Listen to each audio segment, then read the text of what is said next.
When talking about the Shadowhunters series, the Herondale men are typically defined by two things. One, a complex relationship with ducks, and two is disproportionate reactions to emotions. I've been going through my Shadowhunters Chronicles reread. I have been reading in the suggested reading order by Simon Teen. We have just finished going through the first half of the Mortal Instruments and the Infernal Devices. Jace and Will, they are two sides of the same coin.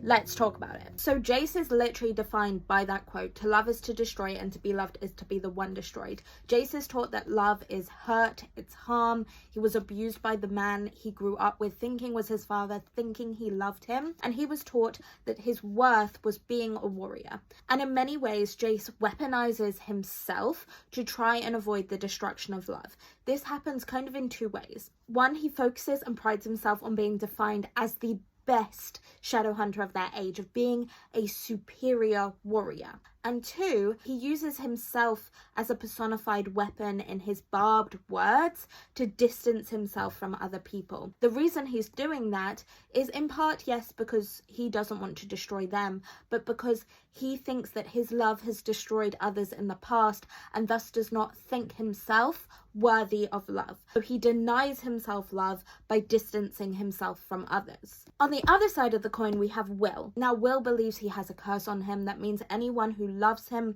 will die. Has this curse placed upon him by a demon without really knowing much of the shadow world, and suddenly his sister is dead the next day. So we can see why he believes it. So everything he does over the course of 5 years is about creating a persona that is not worthy of love. We see this in him becoming a showman, of telling debaucherous tales that are reckless and carefree. He is trying to seem not worthy of love, and he thinks the fact that since in these 5 years he's been at the Institute, none of these people have died, obviously his act is working. But what we see under this is Will is incredibly observant and caring. He is willing to love others from a distance as long as he can make them not love him in order to protect them. So we have Jace, who does not think himself worthy of love because his love has destroyed others in the past and he has only known love as pain, versus Will, who thinks if anyone were to love him they would die, thus creates himself as unlovable but cannot help himself from loving others.